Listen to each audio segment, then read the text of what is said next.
हरे राम राम राम हरे हरे, हरे कृष्ण कृष्ण कृष्ण हरे हरे।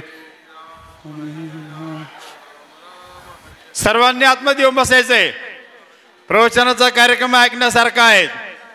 हरे राम राम राम हरे हरे, हरे कृष्ण कृष्ण कृष्ण हरे हरे।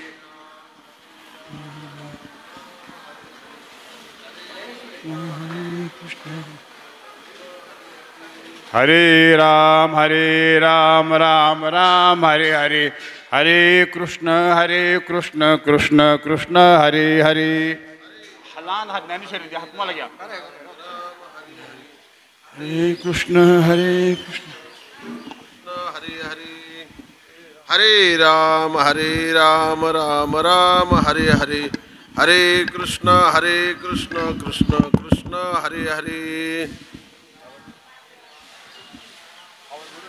हरे कृष्ण कृष्ण कृष्ण हरे हरे।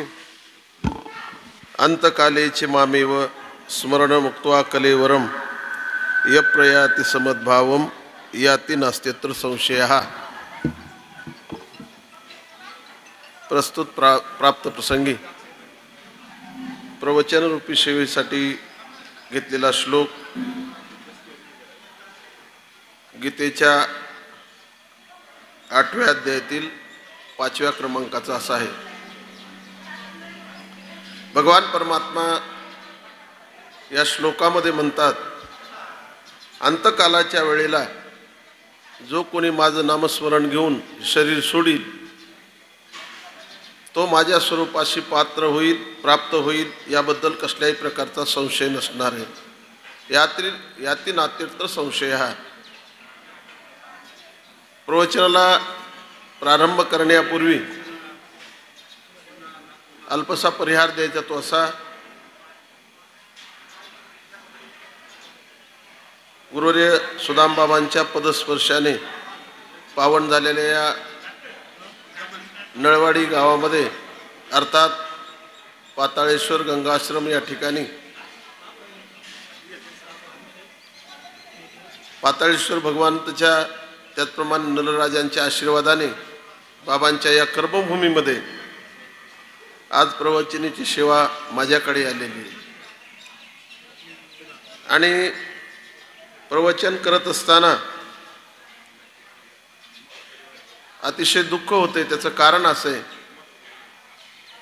की आपल्या गावामधीलच असलेले कैलासवासी अमृता सहाने यांच्या दशक्रिया विधीच्या निमित्ताने हा कार्यक्रम या ठिकाणी आयोजित केलेला आहे।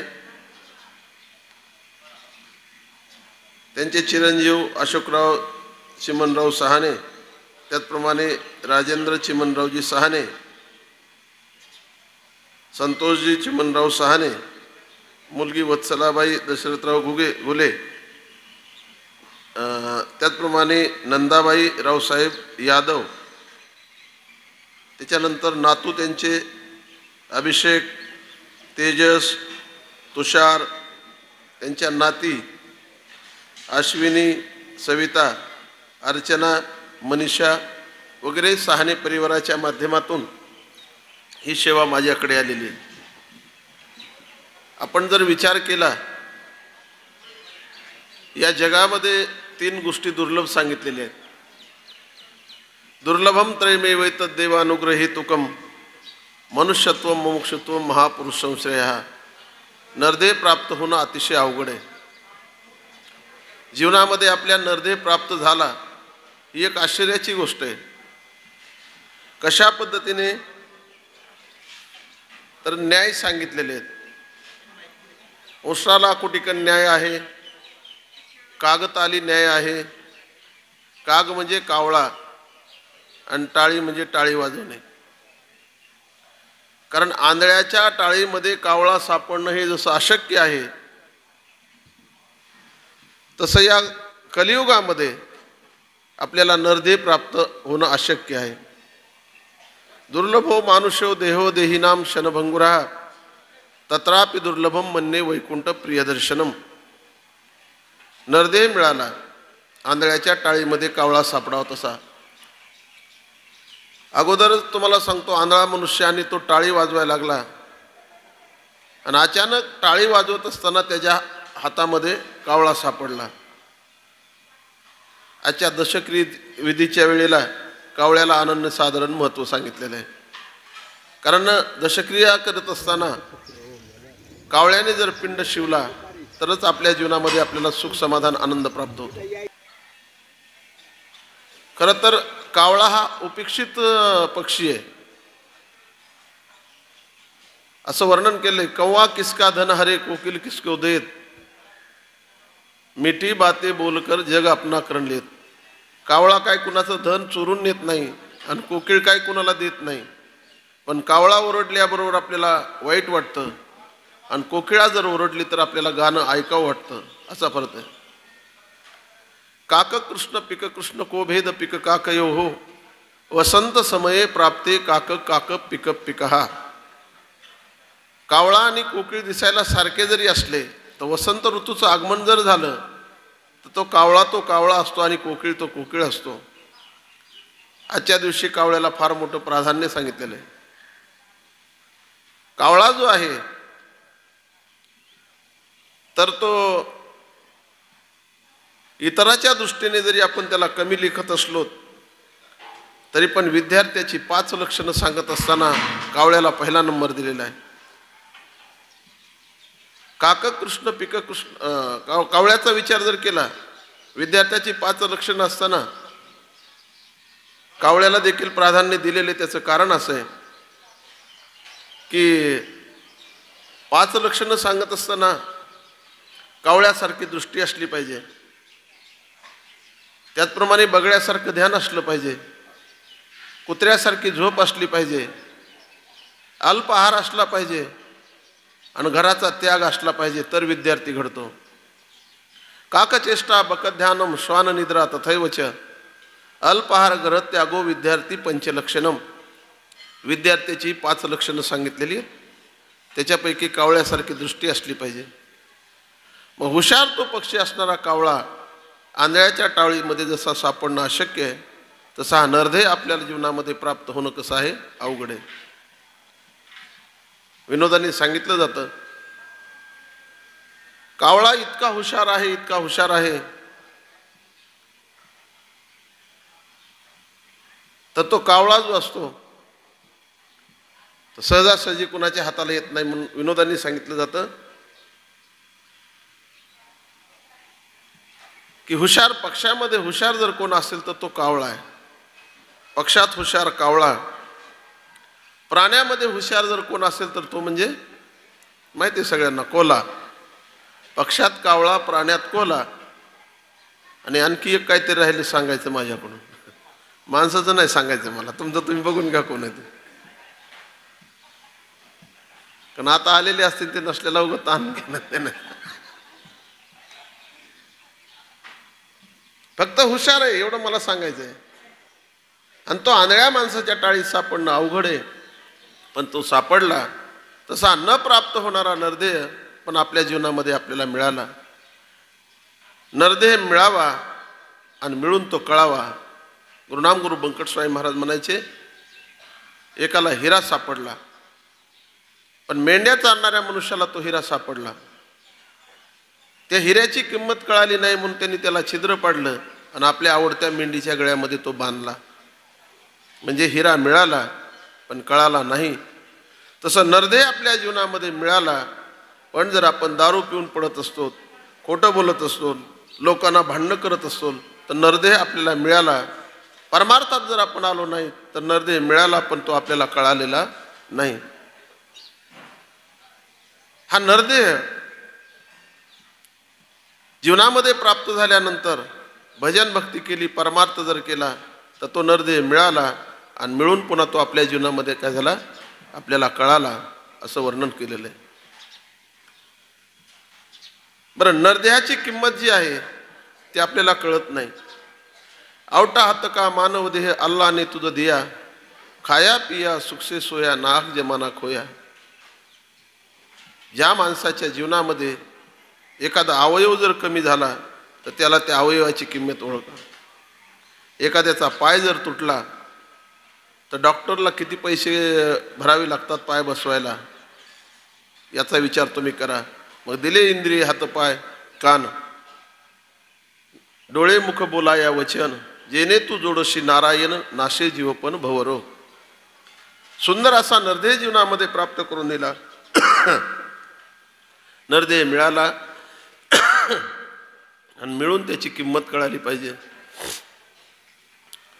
मग नर करणी करे तो नरका नारायण बन जाय असं वर्णन केलेलं आहे. ज्ञानेश्वर महाराज, तुकाराम महाराज, सावता महाराज, गोरोबा काका आदी करून ही मंडळी जी आहे हे आपल्यासारखेच होते, पण त्यांनी काय केलं, तपश्चर्या केली, भगवान परमात्म्याची भजन भक्ती केली आणि भगवान परमात्म्याच्या स्वरूपाशी ते एकरूप झालेले. मग तशा पद्धतीने आपल्या सुद्धा जीवनामध्ये योग येणं अत्यंत महत्त्वाची गोष्ट असते. तसं जर आपण विचार केला तर भगवंताची प्राप्ती करून घेण्यासाठी खूप मोठं तपश्चर्या करावी लागते. बोलत असताना मी बोलून गेलो 3 गोष्टी दुर्लभ आहेत. नरदेह मिळाला, नंतर परमार्थामध्ये आवड उत्पन्न होणं त्यापेक्षा अवघड सांगितलेलं आहे. का तर जेवढे म्हणून माणसं म्हणून जन्माला आलेले आहेत ते सगळेच्या सगळे भजन भक्ती करतात, परमार्थ करतात असं नाही. का तर बरेचसे तुम्हाला सांगतो परमार्थापासून दूर गेलेले असतात. काहीची परमार्थामध्ये आवड निर्माण झाली, लोक परमार्थात आले, पण परमार्थामध्ये आल्यानंतर त्याच्या जीवनामध्ये योग्य सद्गुरूचं दर्शन होणं, सद्गुरूची भेट होणं हे परमभाग्याचं लक्षण आहे. त्याच्या जीवनामध्ये त्याला सातत्याने असं वाटलं पाहिजे, काय देह घालू करवती कर्मरी टाकूया भितरी अग्नी माझी, काय शिववन शीतोष्ण तहान साहू की मौन धरून राहू, काय तेजू अन्न करू मी उपवास, काय करू नाश जीवित्वाचा. अशी त्याच्या जीवनामध्ये तळमळ झाली पाहिजे. मला सद्गुरूचं दर्शन कधी होईल, मला त्या भगवान परमात्म्याची प्राप्ती कशाने होईल, अशी तळमळ जीवनामध्ये असली पाहिजे. श्रोत्रिय ब्रह्मनिष्ठ आणि कृपाळू हे सद्गुरू असावे लागतात. आणि साधन चतुष्टय संपन्न कोण असला पाहिजे, तो साधक असला पाहिजे. नाही तर गुरुरे बाबा म्हणायचे सुदाम बाबा, गुरु त्या परीचे आणि शिष्य शिटाव बंदरीचे म्हणायचे बाबा. एक करती गुरु गुरु भोवता भारू शिष्याचा. काही गुरुला वाटत असतं की आमच्या जीवनामध्ये अनेक शिष्य मिळावेत, पण शिष्य वाढवण्यासाठी समाजामध्ये दाखवण्यासाठी प्रयत्न करणे वेगळे आणि खऱ्या अर्थानं शिष्यत्व ज्यांनी प्राप्त केलेलं आहे ती शिष्य वेगळे. आमचे आदरणीय परमपूज्य गुरुदेव विठ्ठल महाराज घुले म्हणायचे, शिष्य असावेत ज्ञानोबरायासारखे आणि निवृत्तीनाथ महाराजासारखे. निवृत्तीनाथ महाराजांचं खरं वैभव वाढवलं जर असेल तर ते ज्ञानोबरायांनी वाढवलं बरं का. ही गुरु शिष्याची जोडी. दुसऱ्यांदा गुरु असावेत जोग महाराजासारखे आणि शिष्य असावेत स्वामी महाराजासारखे. शिष्य असावेत आपल्या सुदाम बाबासारखे आणि गुरु असावेत बंकटस्वामी महाराजासारखे. मग हे सगळं लावून घ्या सगळं तुम्ही. काही वेळेला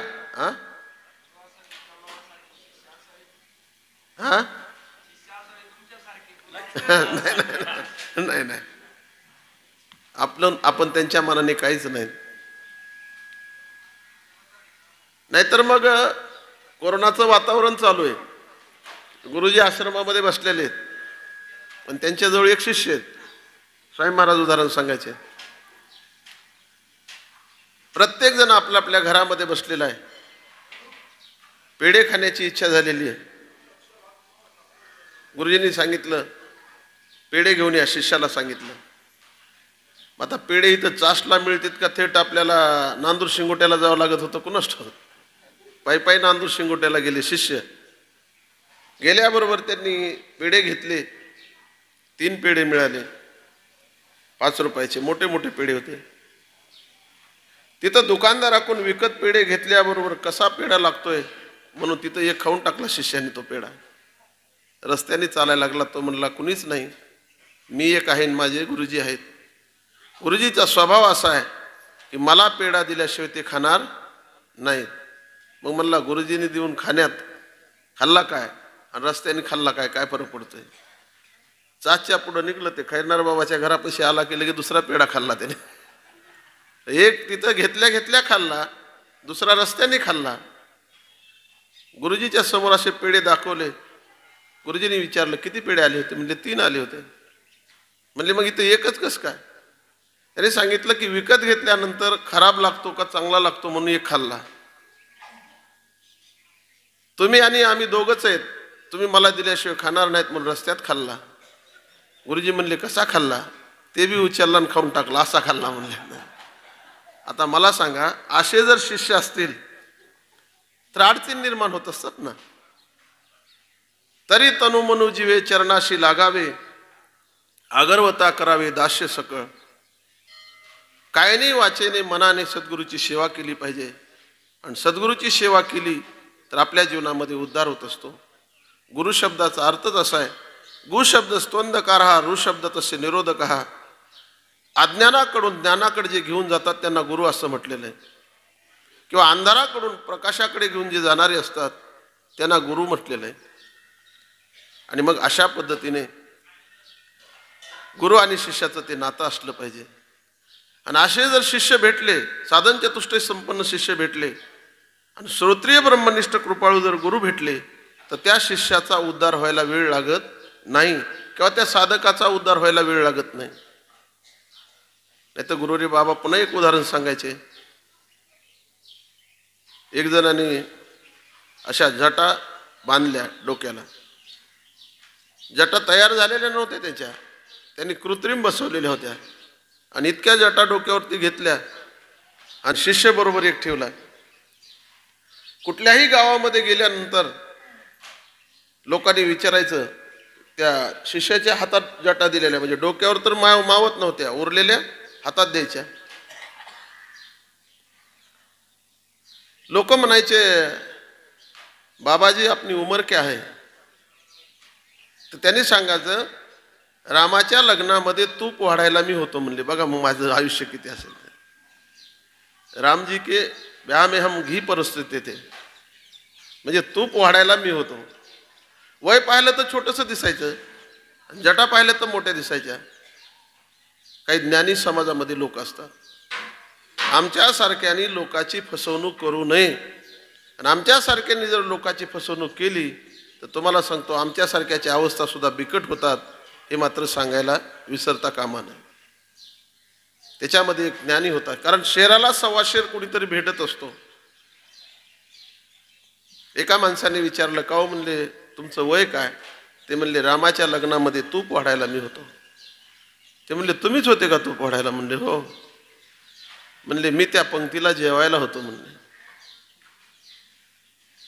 त्यावेळेस पासून तुमची काय करतोय, शोध घेतोय. म्हणले महाग पुढं सरकला आणि एक थोबाडीत मारली त्याच्या. बरं का, वय पाहिलं तर एवढंच रामाच्या लग्नात तूप वाढायला होता, हे पटतं का? म्हणले का मारलं? म्हणल्यानंतर सांगितलं मी पंक्तीला बसलेलो होतो आणि नेमकं माझं ताट आलं की तुम्ही सोडून दिलं पुढं तूप वाढायला लागले, त्यावेळेसपासून तुम्हाला पाहत होतो. म्हणले कारण कृत्रिम सोंग जर घेतलं तर ते टिकणारं नसतं. एक करती गुरु गुरु भोवता भारू शिष्याचा. मग श्रोत्रिय ब्रह्मनिष्ठ कृपाळू जर सद्गुरू असतील तर तो साधन चतुष्टय संपन्न शिष्य असावा लागतो. समर्थ रामदास स्वामी महाराज आमचे गुरुजी गुलेबा म्हणायचे, त्यांना एक शिष्य होता, त्याचं नाव होतं कल्याण. डोंगरावरून खाली उतरायचा, पाणी भरून न्यायचा सज्जनगडावरती आणि बाकीचे शिष्य फक्त पंक्तीला बसायचे.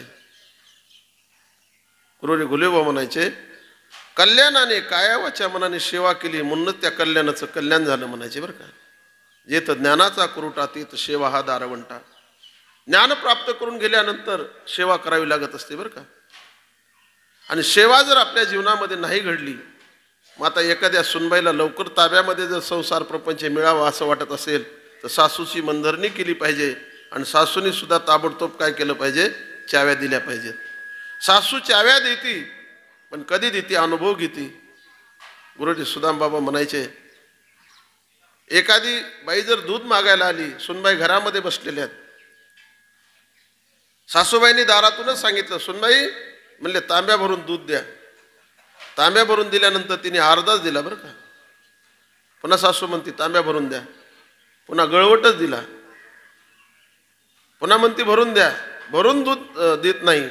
आणि मग काटकसरपणा जर तिने केला तर सुनबाईला सासू म्हणते, आता माझी सून कामकाज करण्यासाठी किंवा प्रपंच चालवण्यासाठी योग्य झालेले. गुरु करना पहचान के और पाणी पिना छान के. गुरु जर करायचा असेल तर बारकाईने लक्ष देऊन गुरु करावा. आणि पाणी जर प्यायचं असेल तर दूषित पाणी पिता कामा नये, आरोग्याला धोका असतो. तसं गुरु जर आपल्याला वेगळ्या पद्धतीचे जर भेटले आपलं जीवन उद्ध्वस्त व्हायला वेळ लागत नसतो. म्हणून परमार्थामध्ये आपल्याला नरदेह मिळाला, परमार्थात प्रवेश झाला आणि आपल्या जीवनामध्ये गुरुप्राप्ती झालेली आहे.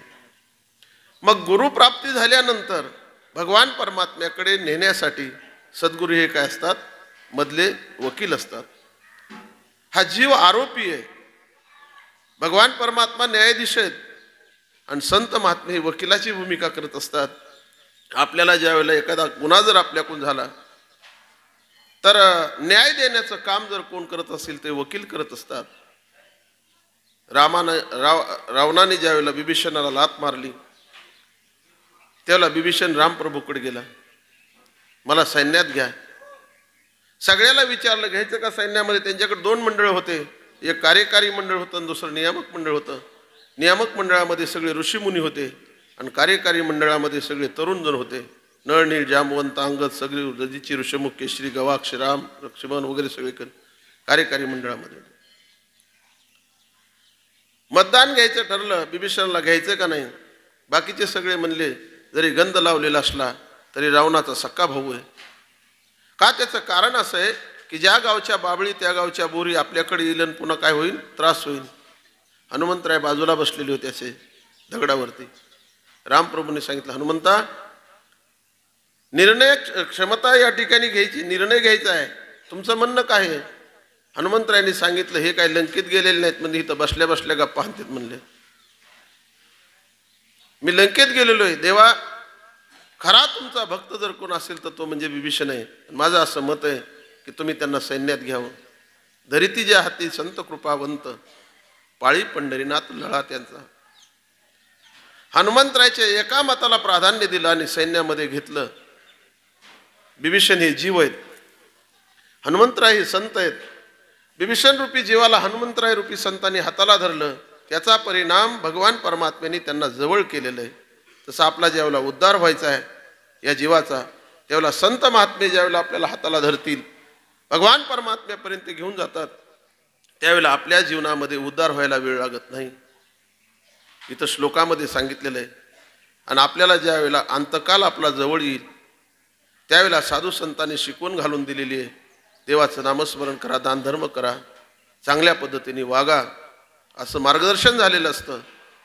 मग अंतकाळाच्या वेळेला आपल्या मुखातून जर भगवान परमात्म्याचं नामस्मरण आलं आणि त्याच वेळेला आपला देह जर पडला तर भगवान परमात्म्याच्या स्वरूपाशी एकरूप होण्यासाठी कसल्याही प्रकारची अडचण नाही किंवा संशय सुद्धा नाही, असं गीतेमध्ये भगवान परमात्मा सांगतात. अंतकालेचे मामीव स्मरणमुक्त्वा कलेवरम ये प्रयाती समद्भावम याती नात्र संशय.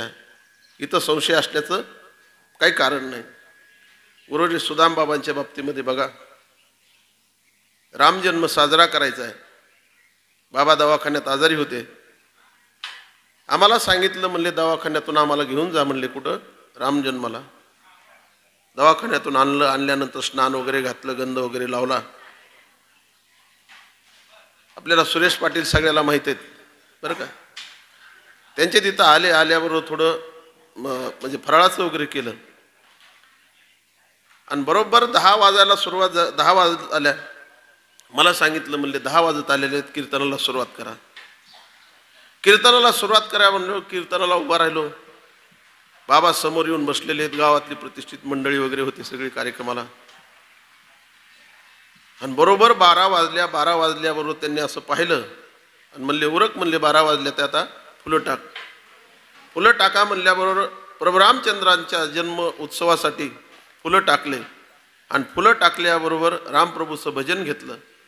आणि ते बी भजन करत होते. आणि भजन करता करता तुम्हाला सांगतो सुंदर बापू शिंदे म्हणून तर त्यांच्या मानावर अशी मान टाकली बाबाने. आणि मान टाकल्याबरोबर मग औपचारिकता म्हणून आम्ही त्यांना दवाखान्यात नेण्याचा प्रयत्न केला, पण बाबाने देह त्या ठिकाणी ठेवला. भगवान परमात्म्याचं नामस्मरण घेत असताना जर एखाद्या व्यक्तीचं शरीर जात असेल तर भगवान परमात्म्याच्या स्वरूपात ते एकरूप होतात, याच्यात कसल्याही प्रकारचा संशय नाही. चालू कीर्तनामध्ये कलियुगामध्ये विचार जर आपण केला तर चालू कीर्तनामध्ये देह कुणी जर ठेवला म्हणावं तर गुरु सुदाम बाबाने ठेवला आणि त्याचा साक्षीदार आम्ही आहोत. याती नात्यत्र संशय, हा कसल्याही प्रकारचा संशय नसतो. झाकल्या घटीचा दिवा नेने काय झाला केदवा, या रीती जो पांडवा देह ठेवी. बंकटस्वामी महाराजांचे गुरु महाराज जोग महाराज त्यांची इच्छा होती की मला आळंदीत देह ठेवायचा आहे. वाचा जोग महाराजांचं चरित्र वाचा. पुण्याला दवाखान्यामध्ये होते. सोनोपंत मामा दांडेकर मामा त्यांच्या बरोबर होते. सांगितलं सोनोपंत मला देह आळंदीत ठेवायचा आहे. देह आळंदीत ठेवायचा म्हणल्याबरोबर त्यांनी आता गाड्या वगैरे नव्हत्या, बग्गी होती अशी घोड्याची, त्याच्यात जोग महाराजांना बसवलं आणि हळूहळू हळूहळू तुम्हाला सांगतो काय झालं. त्या ठिकाणी टांगा चालू झाला. मग येरवाडा आला, त्याच्यानंतर विश्रांतवाडी आली, दिघी आली, अशी गावं येत राहिले. प्रत्येक वेळेला जोग महाराज विचारायचे सोनोपंत आळंदी आली का, सोनोपंत आळंदी आली का, असं म्हणायचे. आणि ज्यावेळेला आळंदीच्या इंद्रायणीच्या दगडी पुलावर ती बगी आली, खडखड खडखड असं वाजायला लागलं, त्याला जोग महाराज सांगितलं सोनोपंत मी जिंकलो म्हणले आता, कारण आळंदीमध्ये आमचा प्रवेश झालेला आहे. घासवाल्या धर्मशाळेमध्ये आळंदीला नेलं, उत्तराभिमुख असं जोग महाराजांना बसवलं. मामासाहेबाला सांगितलं इंद्रायणीचं तीर्थ आणा, ज्ञानोबारांच्या समाधीचं तीर्थ आणा. मामासाहेब गेले, इंद्रायणीचं तीर्थ घेतलं,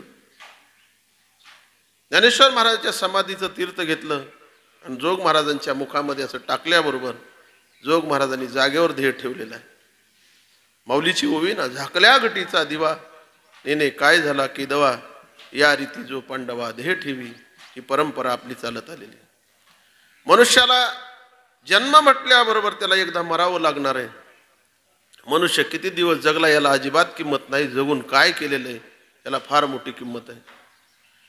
गोरगरिबाच्या जर उपयोगाला येत नसेल, धार्मिक कार्यामध्ये जर तो उपयोगाला येत नसेल, अडीअडचणीत लोकांच्या जर कामाला पडत नसेल, तर तो मनुष्य जन्माला येऊन निरर्थक आहे, कसल्याही प्रकारचा त्याच्या जीवनामध्ये अर्थ नाही. म्हणून ज्ञानोबाराज सांगतायत ना, ही गंगा हिमालयातून निर्माण होत असते आणि ती समुद्राला जाऊन मिळत असते. ती काम काय करते, तिचा स्वार्थही असतो आणि परार्थही साध्य करत असते. ती फेडीत पापताप पोकीत तिरीचे पादप, समुद्रा जाय आप गंगेचे जैसे.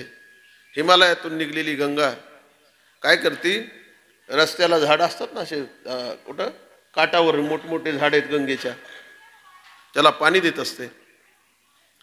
जलचर प्राणी जे असतात मासे वगैरे त्याला पोटात सामावून घेत असते. पापी माणसं जर आले, त्यांनी आंघोळ जर केली तर त्यांचा पाप घालवायचं काम गंगा करत असते. मोठा तलाव जर झाला तर हजारो हेक्टर जमीन ओलिताखाली येते. आणि एखाद्या गावाला पाणी पुरवठा जर नसेल तर त्या नदीतून पाणी पुरवठ्याची व्यवस्था जर केली तर सगळ्या गावाला पाणी प्यायला मिळतं. ह्या झाला तिचा परोपकार गंगेचा. आणि स्वार्थ जर गंगेचा काय असेल तर समुद्राला जाऊन मिळणं हा गंगेचा स्वार्थ आहे. कारण तुका म्हणे गंगा सागर संगमी, अवघ्या झाल्या उर्मी एकमय. त्याप्रमाणे हे शरीर जे आहे ना आपलं, भगवान परमात्म्याने दिलेले, देवे दिला देह भजना गुमटा, तो या झाला फाटा बाधिकेचा. या शरीराने जन्माला आल्यानंतर गोरगरिबाला सहकार्य करावं, अन्नदान करावं, परमार्थामध्ये आपलं जीवन घालावं. आणि ते करत असताना भगवान परमात्म्याच्या स्वरूपाशी एकरूप होण्यासाठी प्रयत्न करावा. आणि ज्या दिवशी आपण भगवान परमात्म्याच्या स्वरूपामध्ये एकरूप होतो त्यावेळेला नामस्मरण करावं आणि मग देवाच्या स्वरूपात जाण्यासाठी कसल्याही प्रकारचा संशय नाही. याती नात्रेत्र संशय हा, असं भगवान परमात्मा सांगतात. आणखी पुढे जाऊन सांगतो तुम्हाला, हा जो जीव आहे हा भगवान परमात्म्याचा अंश आहे. गीतेमध्ये भगवान परमात्मा म्हणतात ना, ममय वंशो जीवलोके जीवभूत सनातन मनःष्टान इंद्रियानी प्रकृतीस्थानी कर्षती. एखाद्याला विचारलं तुम्ही कोण, आपल्या नावाने सांगतो आपण, आम्ही अमके अमके. पण जगद्गुरु तुकोबराय आदी करून संताला विचारलं जर तुम्ही कोण आहात, तर त्यांनी सांगितलं आम्ही कोण आहोत, भगवान परमात्म्याचा आम्ही अंश आहोत. एखाद्याला विचारलं तुम्ही देव आहेत का, ते म्हणतात मी, आणि मी कसला देव. आपल्या तिथं वडील समाजाचा एक मनुष्य बरोबर सकाळी नाही तर संध्याकाळी 5 वाजता माझ्याकडे मठात येतो निनगुरला. त्यांनी ते बंकटस्वामी महाराजाचं मंदिर असं दगड घडून बांधलेलं आहे. नारायण त्याचं नाव आहे. एके दिवशी मी बोलत असताना त्यांनी मला सांगितलं, म्हणले महाराज, म्हणलं काय, म्हणले मला सुदाम बाबाचा आशीर्वाद आहे. मी म्हणलं बरं, सुदाम बाबाचा आशीर्वाद कस काय बाबांनी तुम्हाला आशीर्वाद दिला.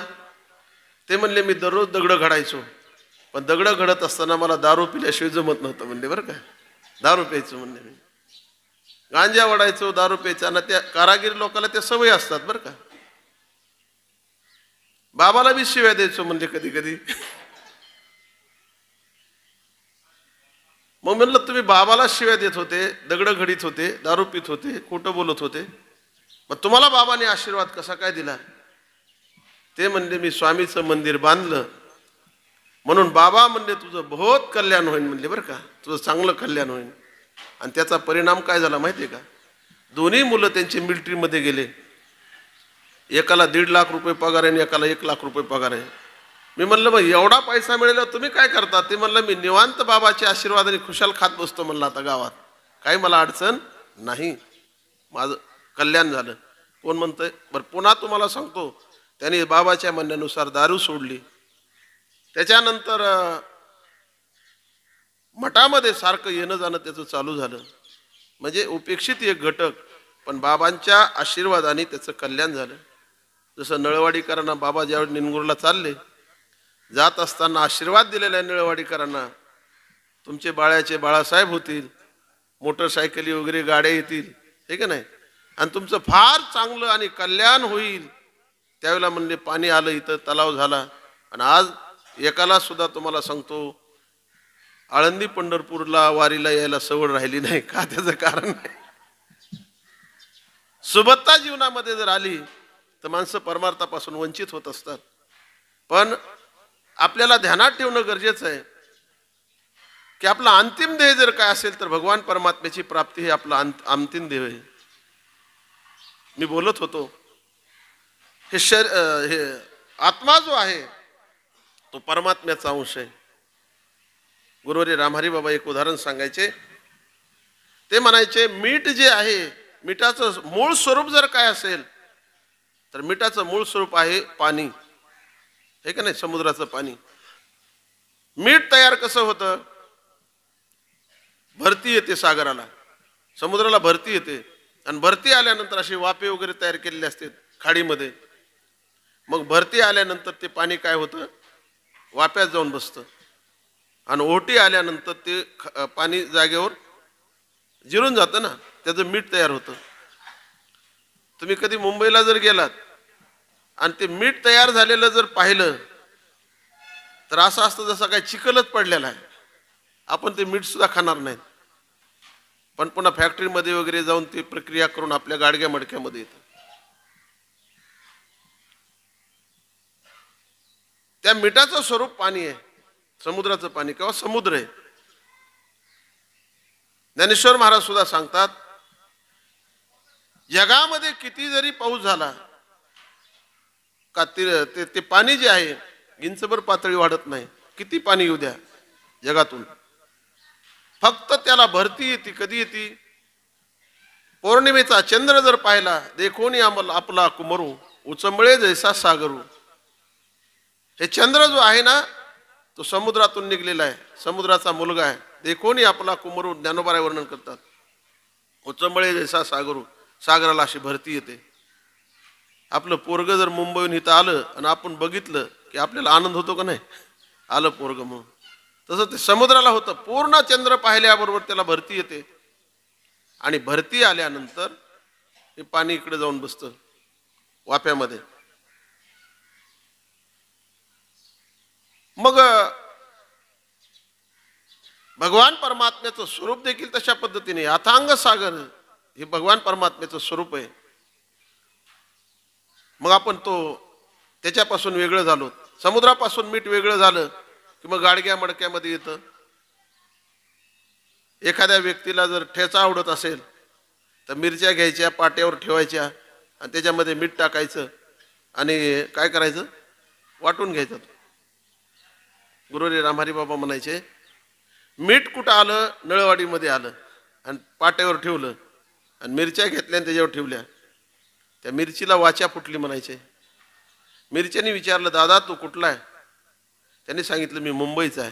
ती म्हणली, इथं मरायला कशाला आलास म्हणले तू? माझं तुझं मूळ स्वरूप सोडून इथं का आला? तो म्हणला, आता आलो. मग हे काय, मी जर तुमचा परिचय विचारला तर तुम्ही सुद्धा माझा परिचय विचारला पाहिजे ना. पुन्हा त्या मिठाने विचारलं, ताई तू कुठली आहे? ती म्हणली, मी कोल्हापूरची आहे. कोल्हापूरची म्हणल्यानंतर कोणती मिरची आहे ती? लवंगी मिरची आहे, ढोबळी मिरची नाही म्हणले मी. एक मिरची जर खाल्ली तर गंगा यमुना सरस्वती सगळ्या काय होतात, समुद्राकडे येतात. कोल्हापूरचे म्हणले मी. म्हणले वाईट झालं, कारण मी तिखट आहे आणि तुझं स्वरूप म्हणजे पाणीच आहे ना. माझ्या बरोबर तुला जर असं रगडलं, हे रोलर पडलेला ना वरवंटा, तो जर फिरला तर माझ्यामुळं तुला खूप मोठा त्रास व्हावा लागणार आहे. त्या मिठाला मिरची बरोबर रगडलं गेलं, त्रास झाला. का झाला? त्याचं कारण आहे, मूळ स्वरूपाला त्यांनी सोडलं.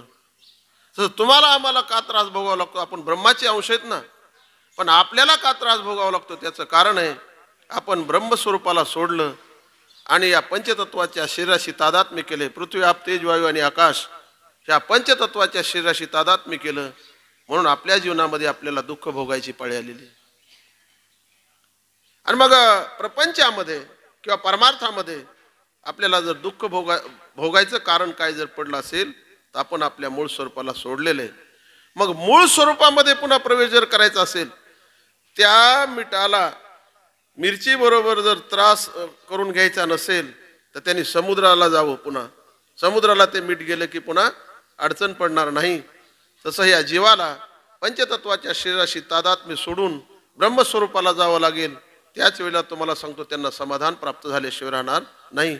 आणि इथं भगवान परमात्मा सांगतात, अंतकाळाच्या वेळेला जो कोणी माझं स्मरण करील आणि जीव सोडील आपला, त्यावेळेला निश्चितच तुम्हाला सांगतो माझ्या स्वरूपाशी तो प्राप्त होईल. कसल्याही प्रकारची अडचण भासणार नाही.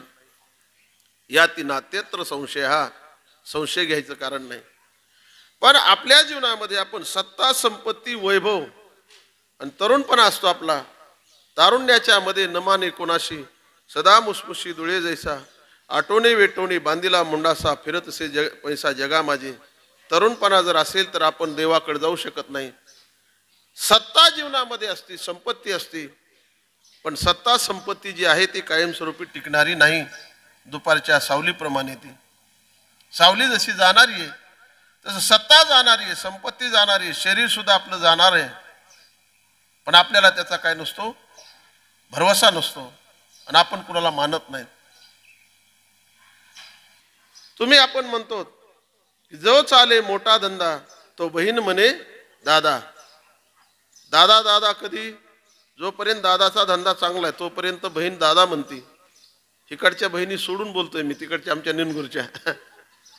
आणि एकदा का गरिबी झाली की दादाला विचारायला तयार नाही. मग ते दादा अध्यक्ष असूत नाही तर काही असूत, आहे का नाही?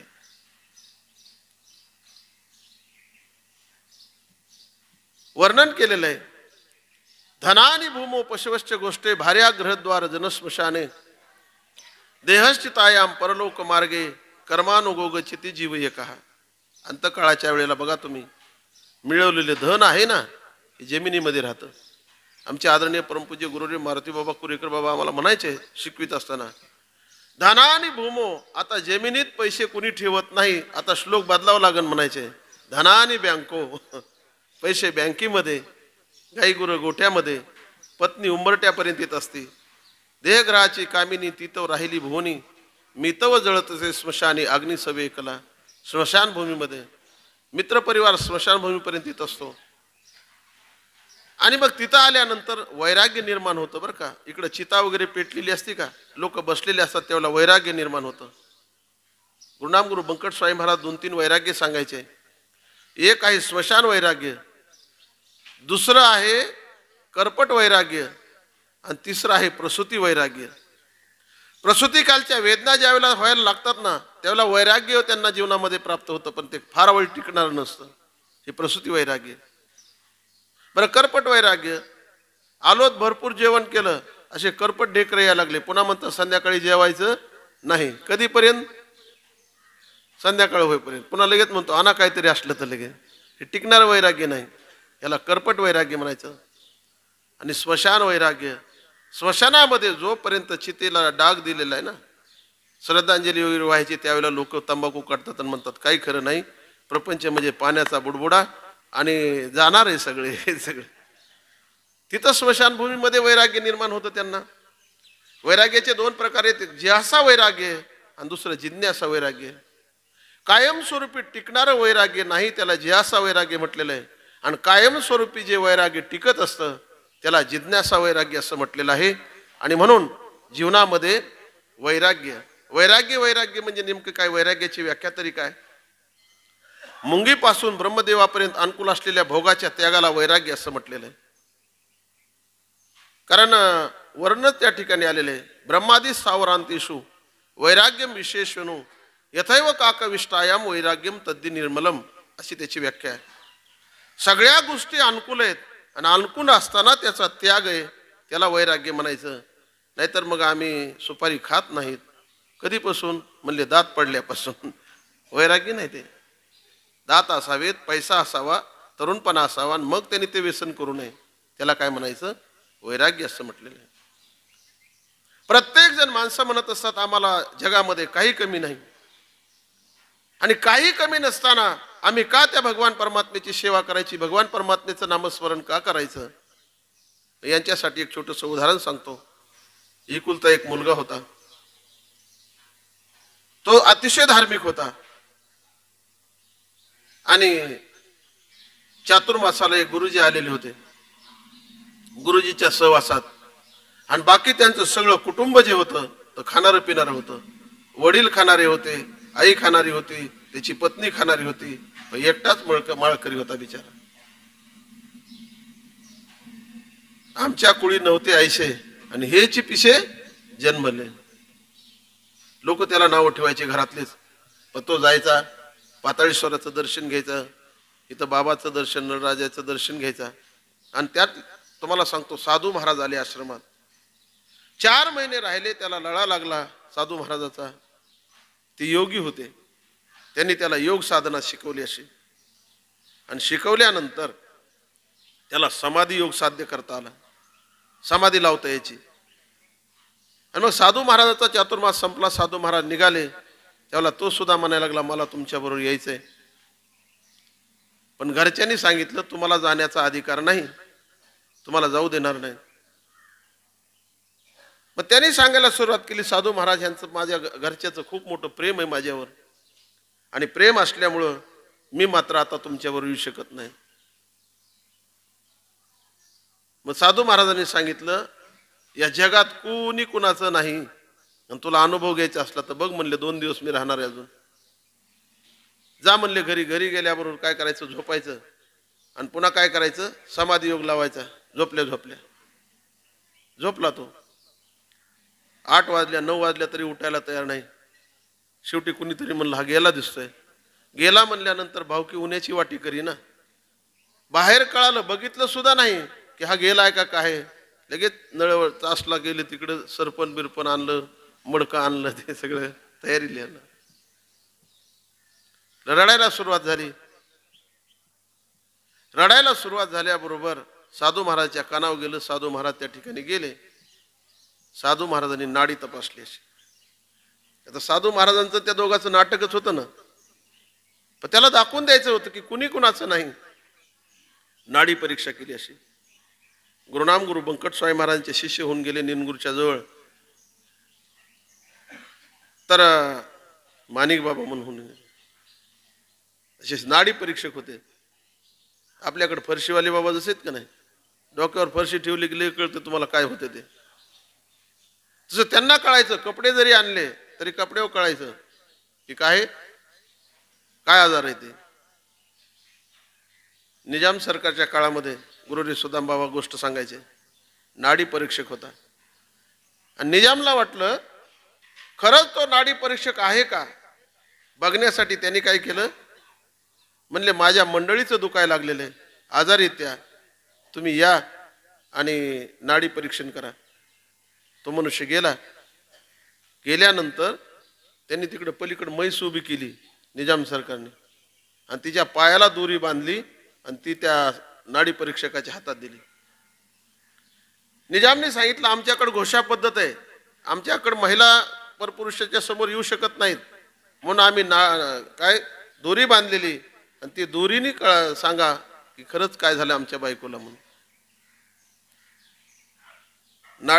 दोरी बांधली आणि त्या नाडी परीक्षकाच्या हातात दिल्याबरोबर माणसाची नाडी वेगळी आणि जनावराची नाडी वेगळी आहे का नाही. त्यांनी लगेच हात सोडला असा. आपलं चंबू गबाळ आवरलं, पिशवी खांद्यावर घेतली, निघायला लागला. निजाम सरकारने सांगितलं, म्हणले सांगा ना काय ते, काय झाले आमच्या मंडळीला. त्या नाडी परीक्षकाने सांगितलं साहेब तुम्हाला एवढ्या मोठ्या बायका असताना सुद्धा म्हैस बायको कधी केली हे सांगा म्हणले अगोदर. आता सांगा, नाडी परीक्षक इतके हुशार असतात. आणि मग मात्र त्या निजाम सरकारने त्याचा गुणगौरव केला आणि हा खरा नाडी परीक्षक आहे असं प्रमाणपत्र त्यांना दिलं. तसं त्या साधू महाराजांनी नाडी बघितली. सगळ्या लोकांना सांगितलं हा जिवंत होऊ शकतो, जिवंत होणार आहे. पण कधी जिवंत होणार आहे म्हणले ग्लास भरून दूध आणा. ग्लासभर दूध आणलं, त्याच्यामध्ये खडी साखराची पिठी साखर केली होती, त्याच्यात टाकली, चमच्याने हलवली आणि म्हणले घ्या. हा मुलगा कुणाला उठाव वाटत असेल त्यांनी हा ग्लास दुधाचा घ्या. जो मनुष्य दूध घेईन तो मरेल आणि हे पोरग उठल म्हणले. बापाकडे हात केला. बापाला सांगितलं बाबा घ्या ना हा ग्लास दुधाचा. त्यांनी सांगितलं मी घेतला असता, पण जमिनीत काम कसं करावं हे त्याच्या आईला कळणार नाही म्हणले, त्याच्यासाठी मी जिवंत पाहिजे म्हणले बरं का, मी जाऊन चालणार नाही. त्याची बायको त्याच्याकडे ग्लास केला होती, काय ते आईकडे ग्लास केला. आईने सांगितलं सुनबाई नवीन आहेत, एकुलता एक मुलगा आहे, तो नातू माझ्याशिवाय राहत नाही, म्हातारं मेलं तरी चालेल, म्हाताऱ्यालाच द्या ते ग्लास दुधाचा. त्या दोघांनी घेतला नाही. पुन्हा पत्नीकडे ते म्हणले जन्मदाते आई वडील जर घेत नसले तो दुधाचा ग्लास तर मी घ्यायला मोकळी नाही, कारण आम्हाला मुलगा झालेला आहे, मी त्याचं संगोपन करीन, लहानाचं मोठं त्यालाच करीन, पण मी दूध पिणार नाही. भांडारकरामध्ये असं एक वर्णन आलेले वाक्य आले पुस्तकामध्ये, वरम एको गुणी पुत्र हा नच मूर्खो शतान्निपी एकच चंद्र तमोहंती नच तारांगणोपीच. एकच मुलगा असावा पण तो गुणवान असला पाहिजे, विद्वान असला पाहिजे. कशा पद्धतीने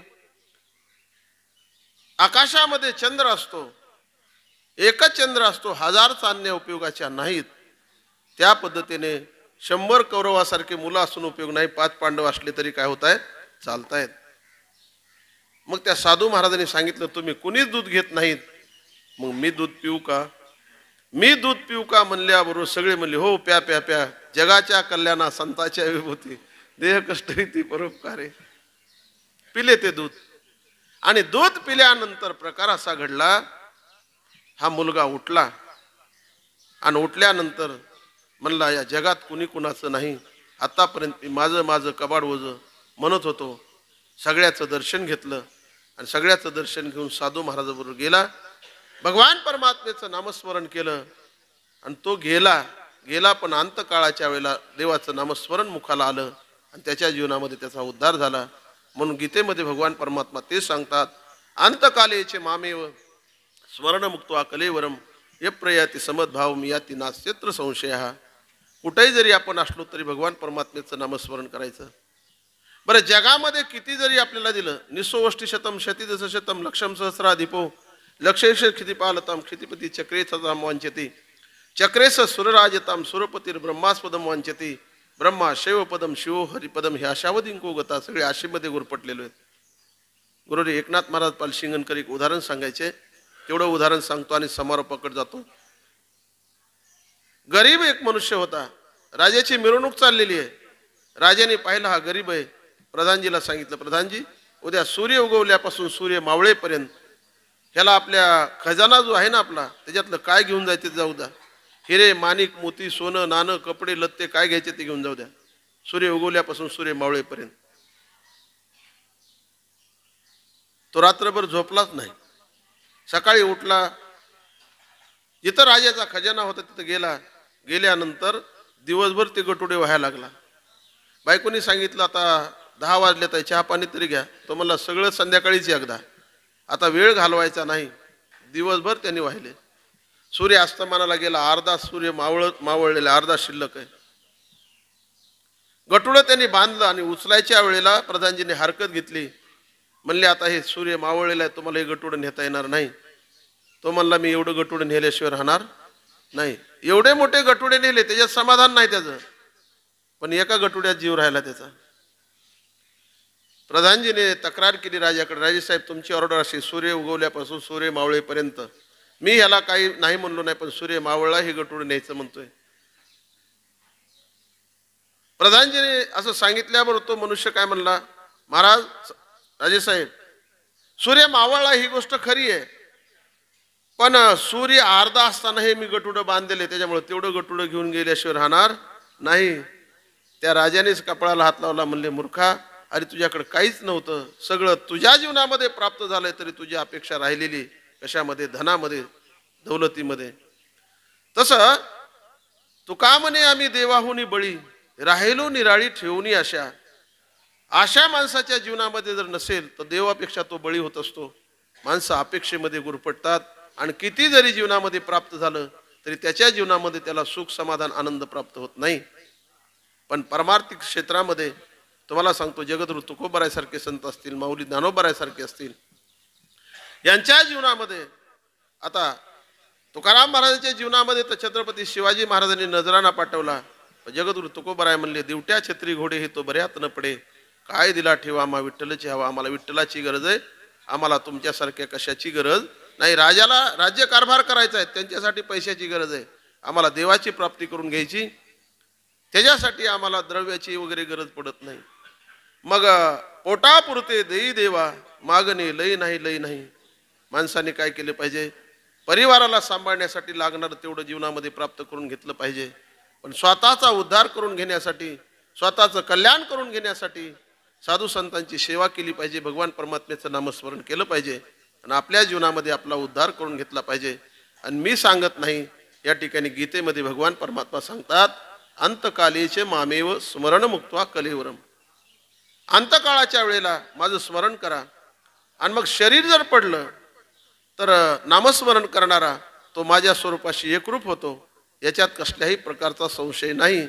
याती नात्यत्र संशय, हे स्वतः भगवान परमात्मा सांगतात. ही भवनाम समुद्र आहे, नदी आहे. तरुण जाण्यासाठी माझं स्मरण केलं पाहिजे. दैवीशा गुणमयी मम माया दुरत्यया मामेव ये प्रपद्यन्ते माया मे तांतरंती ते येत एकची लीला तरले जे सर्व भावे मज भजले. माझी भजन भक्ती करणारी जे आहेत ना, तेच या भवनाम समुद्रातून तरुण जाऊ शकतात. तुम्हाला सांगतो, या ठिकाणी एवढा मोठा प्रचंड समाज हा झालेला आहे. आणि खरं तर सांगू तुम्हाला, आपल्या भागामध्ये प्रवचन वगैरे या दशक्रिया विधीला असतात. आमच्या भागामध्ये कीर्तन असतात. 10 जरी असला तरी तिकडं कीर्तन चालू, इकडं दशक्रिया विधी चालू असतो.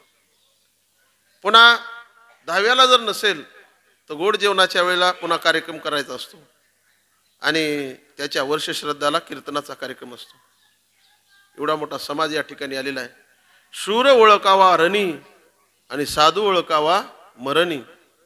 शूर जर ओळखायचा असेल तर रणभूमीवर ओळखता येतो आणि साधू जर ओळखायचं असलं तर मरणाच्या वेळेला किती तुम्हाला सांगतो लोकांची भावना त्यांच्यावर, श्रद्धा त्यांच्यावर आहे हे उपस्थितीवरून जाणवत असतं. आमचे गुरुरे घुलेबा म्हणायचे, प्रेत यात्रा एक चाललेली आहे आणि प्रेत यात्रा जात असताना मुलांनी सांगितलं, आई आपल्या गावचे अमके अमके वारलेले आहेत, त्यांची प्रेत यात्रा निघालेली आहे. स्वयंपाक करता करताच आईने सांगितलं, जा म्हणले, ते स्वर्गाला गेलेलं आहे का नरकाला गेलेलं आहे का पुन्हा मृत्यू लोकामध्ये अवतीर्ण होणार याचं माहिती करून ये. ते म्हणले ओळखायचं कसं? आईने सांगितलं, ज्यांच्या अंत्यविधीला भरपूर समाज आहे आणि अंत्यविधीमध्ये त्याच्याबद्दल लोक हळहळ व्यक्त करतात, समजायचं ती व्यक्ती स्वर्गात गेलेली आहे. आणि एखाद्याबद्दल लोक जर अंत्यविधीला नसतील आणि त्यांच्याबद्दल जर चांगलं बोलत नसतील तर समजायचं ती व्यक्ती काय झालेली, नरकाला गेलेली. नरकरणी करे तो नरका नारायण बन जाय. ज्या अर्थी एवढा मोठा समाज तुम्हाला सांगतो या ठिकाणी मला दिसतोय, त्या अर्थी त्यांच्या जीवनातलं कार्य जे आहे ना ते अत्यंत चांगल्या प्रकारचं कार्य आहे. कैलासवासी चिमनराव अमृता सहाने आणि शोकाकुल परिवार आहे सगळा. त्यांच्या पत्नी गीताबाई चिमनरावजी सहाने, त्याचप्रमाणे मगाशी मी बोलून गेलो, त्यांचे चिरंजीव अशोकराव आहेत, राजेंद्रजी आहेत, त्याचप्रमाणे संतोषराव आहेत. त्यांच्या मुली वत्सलाबाई आहेत, नंदाबाई, त्याच्याप्रमाणे सुनबाई, चंद्रकलाबाई, तसेच मीनाताई, तसंच नातू अभिजित आहेत, अशोक आहेत, तसेच तेजस, पुन्हा राजेंद्र सहाने, तुकारामजी आहेत. त्याच्यानंतर त्यांच्या नाती अश्विनीबाई, तसेच सविताबाई, अर्चनाताई आणि कुमारी मनीषाबाई राजेंद्र सहाने आणि त्यांचे पंतू देवांश अभिजित सहाने, असा सहाने परिवाराचा हा सहानेंचा परिवार आहे. जवळजवळ 100 वर्षे त्यांचं वय असेल. मुंबईला कामाला होते. 105. मला रात्री त्यांच्या चिरंजीवाईंनी सांगितलं, मुंबईला होते, काहीतरी अडचण निर्माण झाली, पुन्हा या ठिकाणी हजर झाले. त्यांच्या पहिल्या पत्नी गेल्यानंतर मुलांना सांभाळण्याची जबाबदारी त्यांचीच राहिली. मुलाला सुसंस्कारित त्यांनी केलं. तुम्हाला सांगतो, जमीन थोडी कमी जरी असली तरी चालेल, शिक्षण थोडं कमी जरी असलं तरी चालेल, पण आई वडिलांनी मुलांना संस्कार चांगले देणं हे आई वडिलाचं कर्तव्य असतं बरं का. सुशिलो मातृपुण्येन पितृपुण्येन चतुरता, दातव्य वंश पुण्येन आत्मपुण्येन सभाग्यता. मुलगा सुशील जर असेल तर आईची पुण्य असते, मुलगा विद्वान जर असेल तर वडिलाची पुण्य असते. उदारंतकरणाचा मुलगा जर जन्माला आला तर त्याच्या वंशाचं पुण्य असतं, आणि सौभाग्यवान मुलगा जर जन्माला आला तर त्याचं स्वतःचं पुण्य असतं.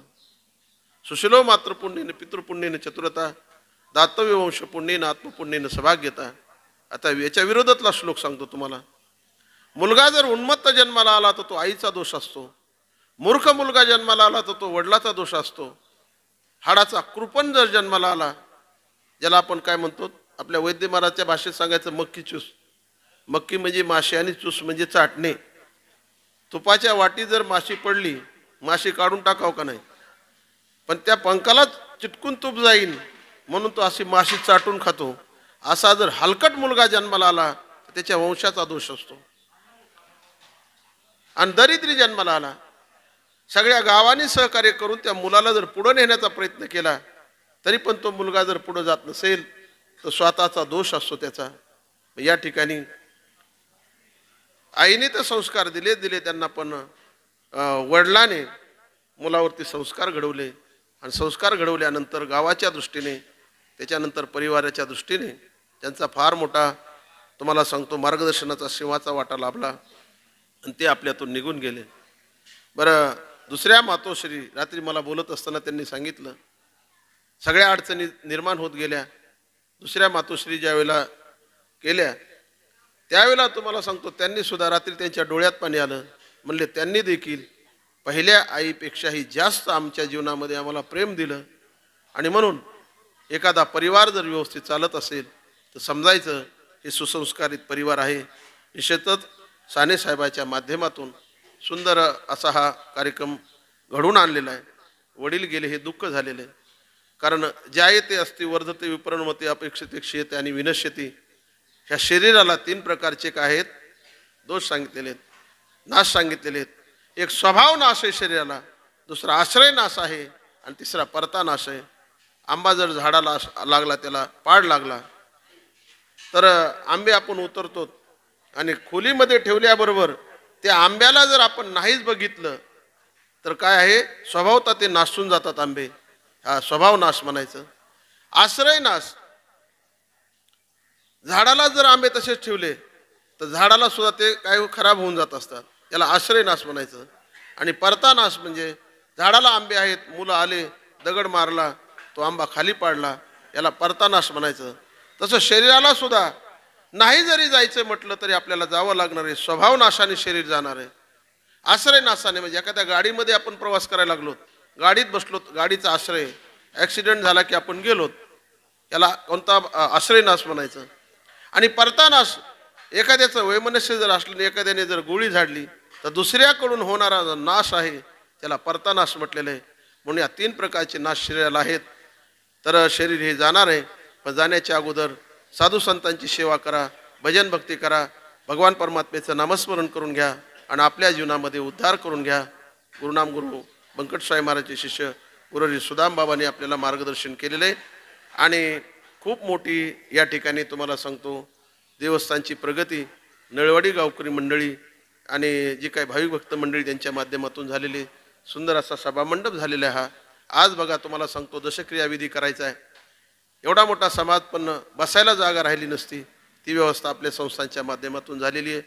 पाण्याची व्यवस्था आहे. तर शिवाजीरावजी दराडे साहेब मुंबईवाले आहे की नाही, त्यांच्या माध्यमातून आपला कीर्तन मंडप जो आहे तो व्यवस्थित झाला. त्याच्यानंतर आपले नायकोडी डॉक्टर साहेब वगैरे त्यांच्या परिवाराच्या माध्यमातून पलीकडे व्यवस्थित व्यवस्था विकास झालेला आहे. कंपाऊंड वगैरे झालेलं आहे. आणि क्षेत्र जे आहे ना, सुंदर असं तीर्थक्षेत्र या ठिकाणी आपल्या गावाच्या माध्यमातून डेव्हलप व्हायला लागलेले.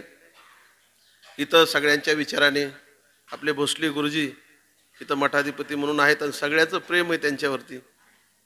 आणि खरं तर सांगू तुम्हाला, निनगुरला आमचा उजवा हात होता बरं का तो. मी जर कार्यक्रमाला जर गेलो तर गुरुजी तिथं जर असले, भोसले गुरुजी, तर मला बघायची काय का अडचण पडत नव्हती. पण सगळ्यांनीच विचार केला, सांगितलं आम्हाला ते द्या.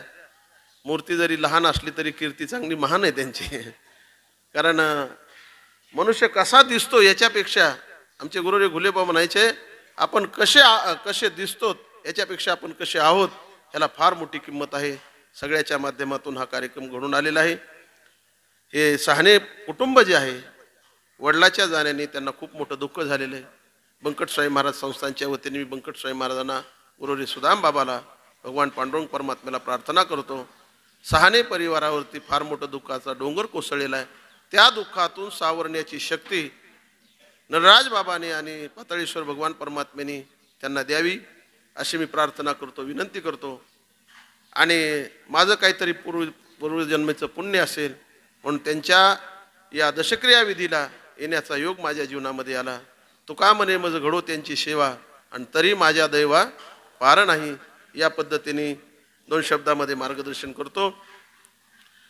आणि आपल्या बंकटस्वामी महाराज संस्थांच्या वतीने जे काही सहाने परिवाराला दुःख झालेलं आहे, तर जे आपले चिमनरावजी अमृता सहाने हे गेलेले आहेत, त्यांना मी संस्थांच्या वतीने भावपूर्ण श्रद्धांजली अर्पण करतो. आणि भविष्य काळामध्ये तुम्हाला सांगतो कोणावर असा कठीण प्रसंग येऊ नये. कारण आपल्या इथं आणखी एक घटना घडली. परवाच 1 महिन्यापूर्वी मी पण आलो होतो CR सरच्या मुलीच्या लग्नाला. खरं तर असा प्रसंग कुणाच्या जीवनात येता कामा नये. कारण त्या मुलीवर तुम्हाला सांगतो बिकट प्रसंग ओढवलेला आहे ना. हो, तर त्यांच्या जाण्यामध्ये सुद्धा दुःख झालेले असो.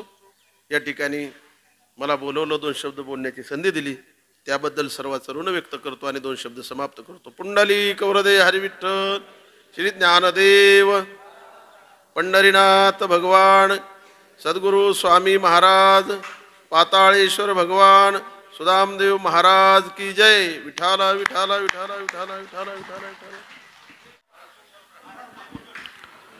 कैलासवासी चिमणराव अमृता सहाने, कैलासवासी चिमणराव अमृता सहाने यांच्या दशक्रियाच्या निमित्ताने, ज्यांच्या अमृतवाणीतून ही प्रवचन सेवा घडली, ते गुरुनाम गुरुवर्य हरिभक्तपरायण लक्ष्मणजी महाराज मेंगडे यांनी आपल्या अमृतवाणीतून या ठिकाणी बाबांच्या दशक्रियेच्या निमित्ताने या ठिकाणी प्रवचन सेवा दिली. मी दुःखद अंतकरणाने या सहाने कुटुंबियांच्या वतीनं आणि आमच्या समस्त नवडीकरांच्या वतीनं बाबांना धन्यवाद देतो. गेली 10 दिवसापूर्वी स्वर्गीय बाबांचं या ठिकाणी निधन झालं. त्यांच्या जाण्यानं या सहाने कुटुंबियांना जे दुःख झालं ते दुःख सावरण्याची शक्ती भगवान पाताळेश्वर देव हीच मी आपल्या सर्व उपस्थितांच्या वतीने या ठिकाणी बाबांना श्रद्धांजली अर्पण करतो. या ठिकाणी स्वर्गीय बाबांच्या बद्दल बोलणं मी 2 शब्द उचित समजतो. अगदी दशकापूर्वीच्या या व्यक्तीने त्या कालखंडात प्रतिकूल परिस्थितीमध्ये आपल्या 5 भावंड, एक चुलत भाऊ जिजाबा बाबा आणि आपली एक भगिनी या सबंध परिवाराला घेऊन या ठिकाणी आपल्या कुटुंबाची वाताहत केली. आपले 3 भाऊ मुंबईला घेऊन या ठिकाणी व्यवसायाच्या निमित्ताने या ठिकाणी या कुटुंबाला चालना देण्याचं काम केलं. 2 भाऊ या ठिकाणी शेतीवर ठेवले आणि आपल्या मायभूमीला दिशा देण्याचं काम या ठिकाणी केलं.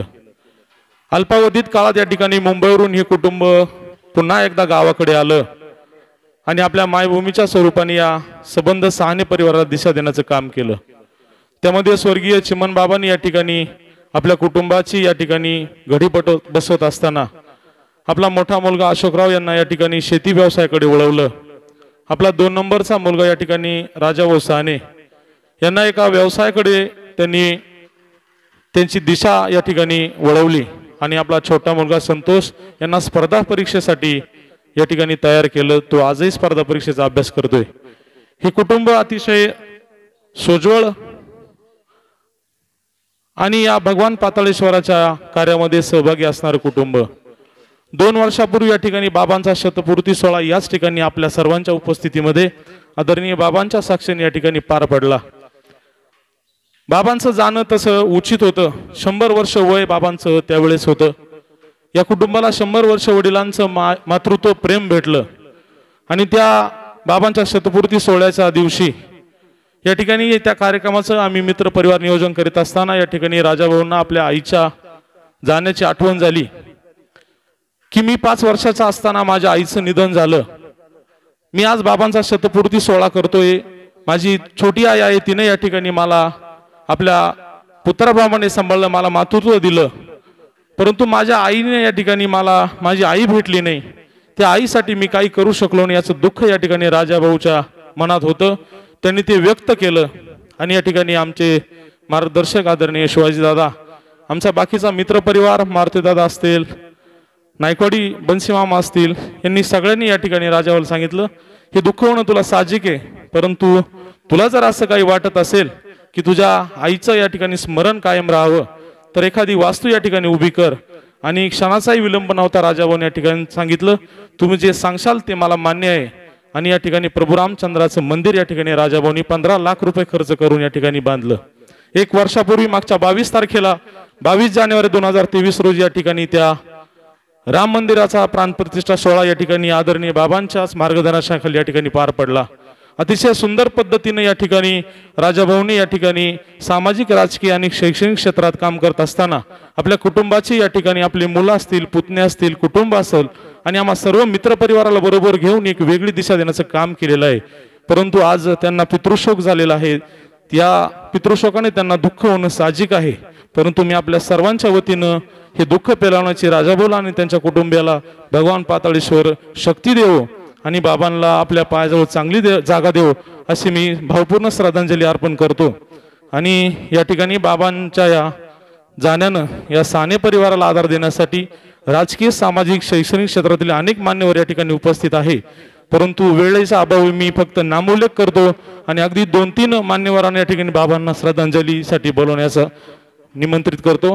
यामध्ये सन्माननीय आदरणीय राजाभाऊ वाजे, त्याचप्रमाणे कॉम्रेड कारभारी शंकर उगले, चासगावचे तंटामुक्ती अध्यक्ष बबन काशीनाथ खैरनार, जाखोरी गावचे सरपंच किसन शिवराम पानसरे, खरेदी विक्री संघाचे चेअरमन दत्तूशेठ आव्हाड, नांदूरचे कांदा व्यापारी सुदामराव शेळके, त्याचप्रमाणे गुंजाळवाडी येथील अमृतवाणी बँकेचे संचालक बाबुराव काशीनाथ गुंजाळ, त्याचप्रमाणे अनिल निवृत्ती थोरात, संगमनेर युवक काँग्रेसचे अध्यक्ष आनंदजी वरपे, सिन्नर मार्केट कमिटीचे माजी सभापती अशोकराव खैरनार, गुंजाळवाडी गावचे माजी सरपंच रामनाथ पाटील कुरे, साहेबराव जगताप, चासगावचे चेअरमन शिवाजी पाटील खैरनार, खरेदी विक्री संघाचे चेअरमन नितीन पाटील आव्हाड, आमचे मार्गदर्शक अरुण शेठ वारंगशे, जगन शेठ खैरनार, अशोकराव बाबड, त्याचप्रमाणे पंचायत समितीच्या माजी सभापती संगीताताई पावसे, माजी सभापती सन्माननीय जगन पाटील भाबड, शामपुरचे संचालक भारत शेठ वरपे,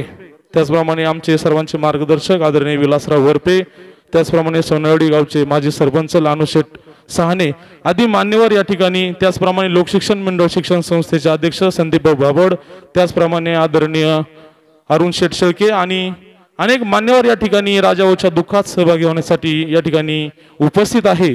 मी वेळेअभावी कोणाचा या ठिकाणी नामोल्लेख करायला असेल तर दिलगिरी व्यक्त करतो आणि या ठिकाणी प्रथमतः बाबांना श्रद्धांजलीसाठी किसन शिवराम पानसरे माजी सरपंच जाखोरी यांना विनंती करतो, आपण अतिशय अल्पशा वेळेत आपली श्रद्धांजली व्हायची।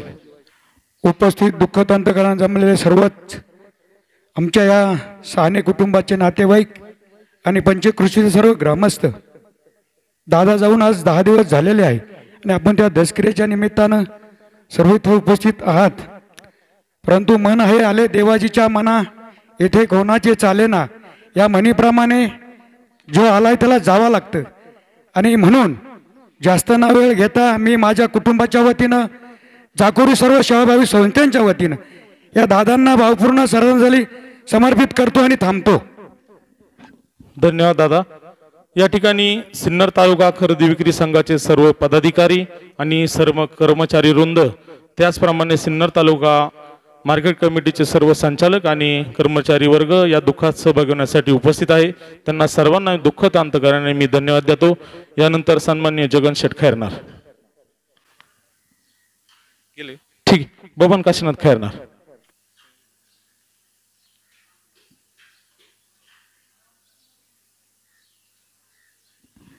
शोकाकुल बंधू आणि भगिनींनो, गेल्या 10 दिवसापूर्वी आमचे मामा चिमणराव अमृता साहणे हे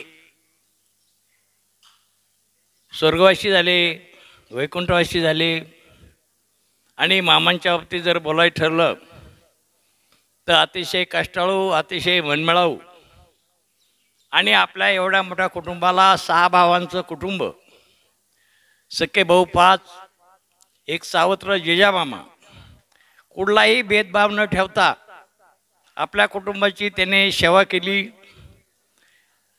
सर्व शेती या त्याला आम्हाला कोरडवा असल्यामुळे आपला प्रपंच उणीव भरून काढण्यासाठी आपले 3 भाऊ मुंबईसारख्या ठिकाणी प्रस्थापित झाले।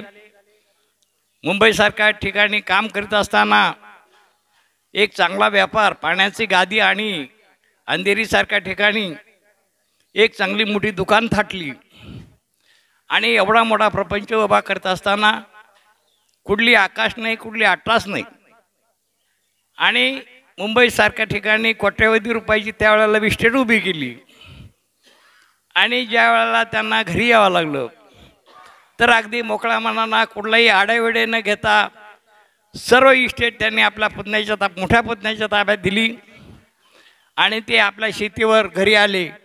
घरी आल्यानंतर ते विभक्त आले। विभक्त झाल्यानंतर जी शेती वाटायला आली तिची सुद्धा त्याने फार सेवा केली। म्हणजे या माणसाने कुटुंबाची सेवा केली, शेतीची सेवा केली, मुलांवर संस्कार घडवले आणि अतिशय गावाला सुद्धा चांगल्या पद्धतीने त्यांनी मार्गदर्शन केलं. काही काळ त्यांनी सोसायटीचं चेअरमन पदसुद्धा त्यांनी भूषवलं. मामा हे एक आमच्या संबंधामध्ये एक फार मोठा भूषण होतं आणि ते भूषण गेल्या 10 दिवसापूर्वी ते आपल्यातून गेलं.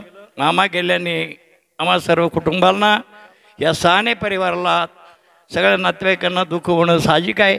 ते दुःख हलकं करण्याची शक्ती परमेश्वर त्यांना देव आणि आमच्या या मामाला चांगली जागा व सद्गती मिळो.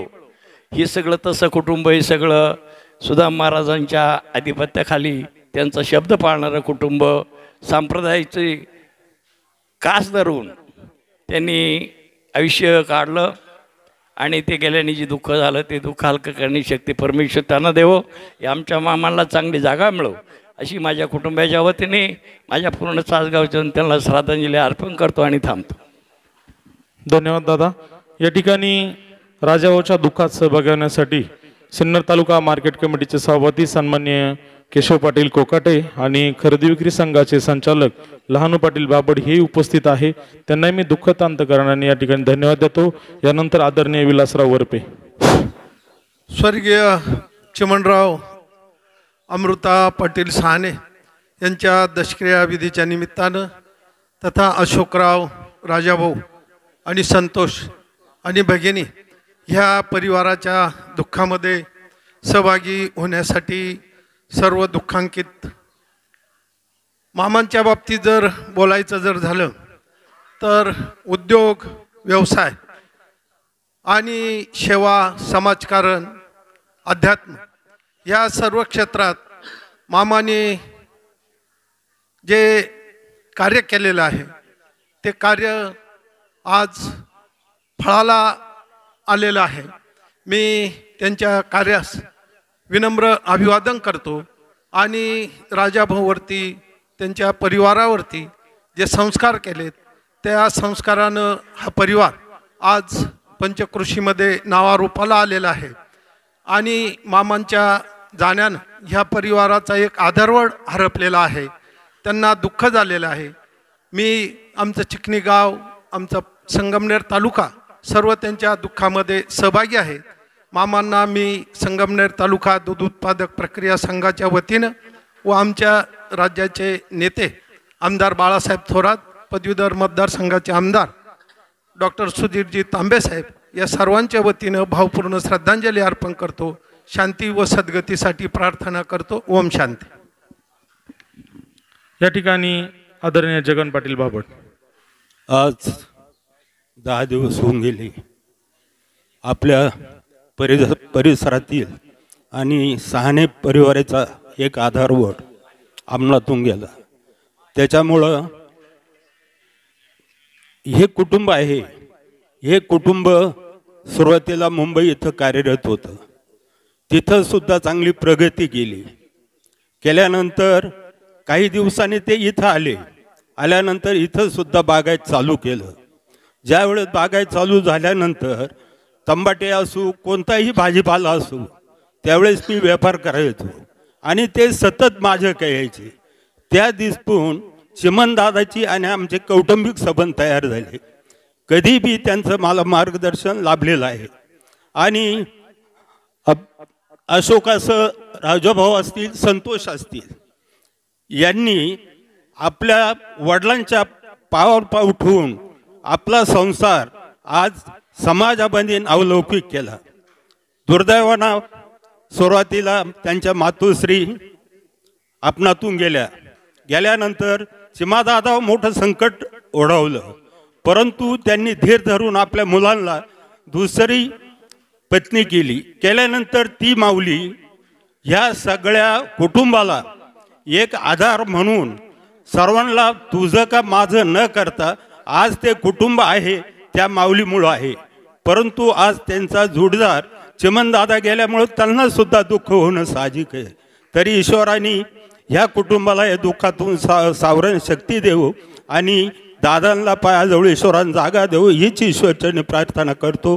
व आपल्या सर्वांच्या वतीने तसेच आदरणीय राजाभाऊ वाजे यांच्या धर्मपत्नी दीप्तीताई वाजे, माजी सभापती संगीता पावशे, तसे अरुणभाऊ वारुंश असतील, अरुण शेळके असतील, आपले दत्तोबा आव्हाड असतील, या सर्वांच्या वतीने मी भावपूर्ण श्रद्धांजली वाहतो. ठीक आहे.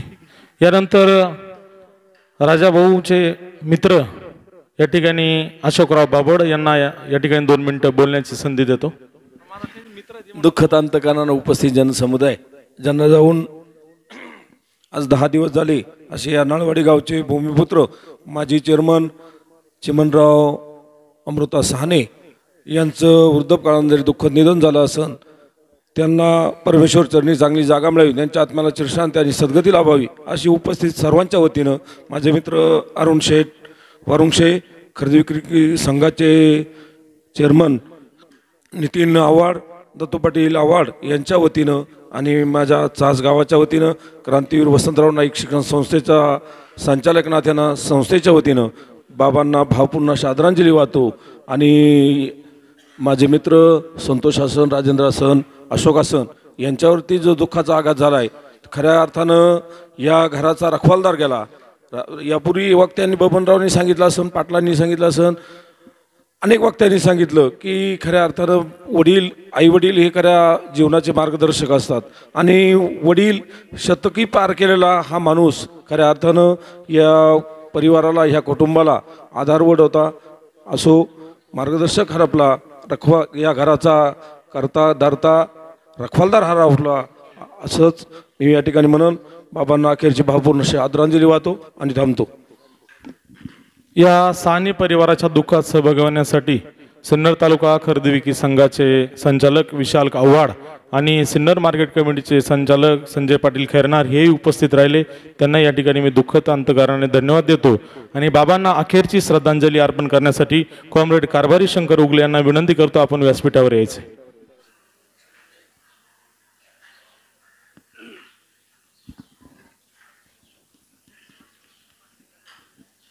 आदरणीय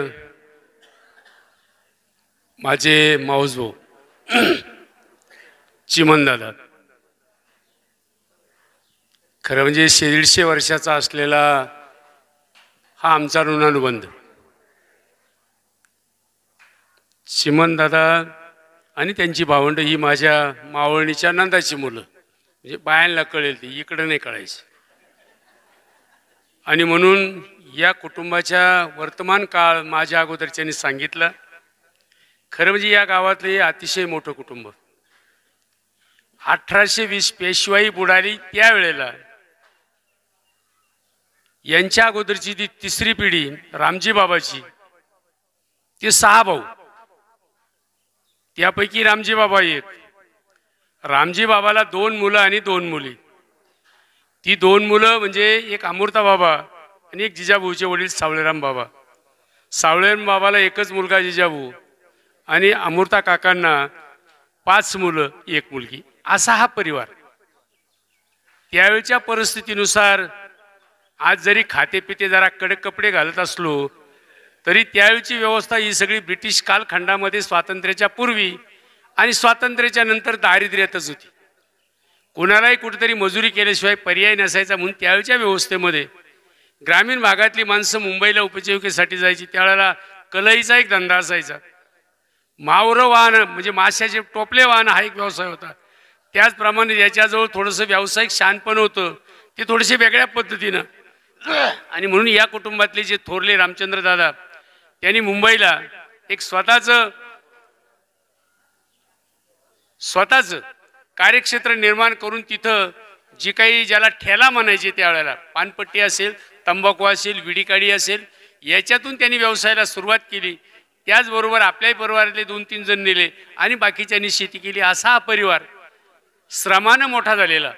खरं म्हणजे या आताची जी कर्तुवान पिढी त्यांची माझी ओळख आहे नाही. चिमणदादाचे पोरं फक्त एक ओळखील, बाकीची 2 पोरं ओळखू येत नाही. खरं बोलायला काही हरकत नाही, झाकायचं काही कारण नाही.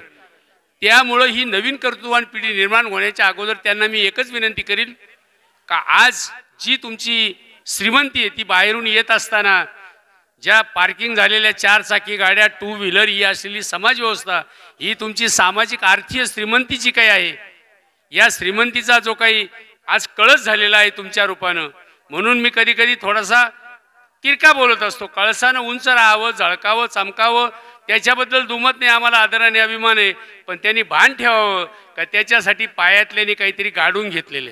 तशी ही जी जुनी पिढी आहे, या पिढीने आतोनात कष्ट करून श्रमाला प्रतिष्ठा निर्माण करून देऊन हे जे काही वैभव उभं केले याची जाणीव ठेवून नजीकच्या कालखंडामध्ये त्यांच्या नावाला कुठेही गालबोट लागणार नाही एवढी पथ्य त्यांनी पाळावी ही अपेक्षा या ठिकाणी मी व्यक्त करतो. म्हणजे अधिकाऱ्यांना बोलण्याचे दिवस संपले आता, कारण म्हणजे म्हाताऱ्या माणसांनी तरुणांशी मित्रत्वाच्या नात्यानं राहिलं पाहिजे. म्हणून या पिढीला विनंती करील का ज्या मार्गे आपले वाडवडील गेलेत, निळोबरायाच्या शब्दात सांगायचं ठरलं तर मार्ग दावून गेले आधी दयानिधी संत ते तेने पण ते चालू जाता न पडे गुंता कोई. म्हणून मागची पिढी ज्या मार्गाने गेली त्याच मार्गाचा स्वीकार करून आपणही जीवन जगावं ही अपेक्षा व्यक्त करतो. चिमन दादा खरं म्हणजे ही सगळीच साई भावंड, मुलगा म्हणून, मित्र म्हणून, भाऊ म्हणून, बाप म्हणून, पती म्हणून हे जे काही जीवन जगलेत, खरं म्हणजे सगळ्यांना चांगला मुलगा, चांगला बाप, चांगला मित्र, चांगला नवरा होता येतो असं नाही, पण हे जे काही चांगले पण या पिढीमध्ये आहे ते चांगले पण जतन करावं ही अपेक्षा करतो. आणि या परिवाराच्या आणि चिमन दादाच्या कर्तृत्वास, त्यागास, नेतृत्वास आणि दातृत्वास मी माझ्या परिवाराच्या वतीनं आणि ज्या साम्यवादी चळवळीमध्ये मी काम करतो त्या साम्यवादी चळवळीच्या वतीनं विनम्र अभिवादन करतो. या ठिकाणी थांबतो. धन्यवाद. या साहनी परिवाराच्या दुःखात सहभागी होण्यासाठी आमच्या चाच गटाचे नेते आदरणीय उदयभाऊ सांगळे या ठिकाणी उपस्थित आहे. मी त्यांना विनंती करतो बाबांना आपण अखेरची श्रद्धांजलीसाठी व्यासपीठाकडे यायचे.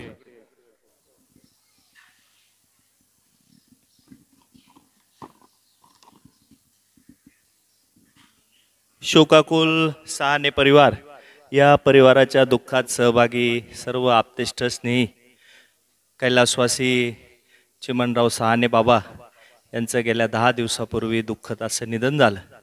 त्यांच्या दशक्रिय विधीनिमित्त ज्यांनी आपल्याला परमार्थिक सेवा घडवली ते हरिभक्तपरायण आपले लक्ष्मण महाराज मेंगडे बाबांचं खरं म्हणजे त्यांना दीर्घ असं आयुष्य लाभलं. मागच्याच वर्षी एक त्यांचा अभिष्टचिंतन सोहळा देखील आपण केला आणि ह्या साहने परिवाराचं खरं म्हणजे धार्मिक सामाजिक कार्यात फार मोठं योगदान आहे. महाराज ह्याच आपल्या पाताळेश्वरच्या प्रांगणामध्ये या परिवाराने मंदिराचं काम उभारलं आणि बाबांच्याच अभिष्टचिंतन सोहळ्याच्या दिवशी त्याचं लोकार्पण त्या ठिकाणी झालं. खरं म्हणजे आपल्याला वडीलधाऱ्या माणसांचं वयपरत्वे जरी जाणं असलं, दीर्घ आयुष्य जरी लाभलं असलं तरी ते आपल्यात राहणं, त्यांचं मार्गदर्शन लाभणं हे प्रत्येकाला आपल्याला हवंसं वाटतं. परंतु शेवट आले परमेश्वराच्या मनात तिथं कोणाचेच आले ना. त्यांचं जाणं झालं. त्या परिवाराच्या दुःखात आपण सर्वजण सहभागी आहे. मी माझ्या वतीने, माझ्या कुटुंबियाच्या वतीने भावपूर्ण अशी आदरांजली अर्पण करतो. रामकृष्ण हरी. असं जाण्यासाठी सर्वांनी 2 मिनिटं उभं राहायचंय. सर्वांनी चप्पल काढा. आता विश्वात्मके देवे येणे वाग्यज्ञ तोषावे, तोषो निमज द्यावे पसाय दानहे. जे खळाची व्यंकटे सांडू तया सत्कर्मी रती वाळू. भूता परस्परे पळो मैत्र जीवांचे, दुरिताचे तिमिर जावो. विश्वस्वधर्म सूर्य पावो, जो जे वांचिल तो ते लावो. प्राणीजात वर्षत सकळ मंगळी, ईश्वर निष्ठांची मांदी आळी. अनवर्त भूमंडळी भेटो तया भूता, चला कल्पतरुचे आरव. चेतना चिंतामणीचे गाव, बोलते जे अर्णव पियुषांचे. चंद्रमेजे आलांछन, मार्तंड जे तापहीन. ते सर्वही सदा सज्जन, सोयरो तू किंबवना सर्व सुखी. पूर्ण होऊन ती लोकी, भजित आदिपुरखी अखंडित. आणि घंतोपजीविये विशेष लोकी ये, दुष्टादुष्ट विजय व्हावे की. एत मने श्री विश्वेश्वरावो, हा होईल दान पसावो. येणेवरी ज्ञान देवो सुख्या झाला, येणेवरी ज्ञान देवो सुख्या झाला, येणेवरी ज्ञान देवो सुख्या झाला. हरि ओम. शांती शांती शांती. आता तिलांजलीचा कार्यक्रम समोरच चालू आहे.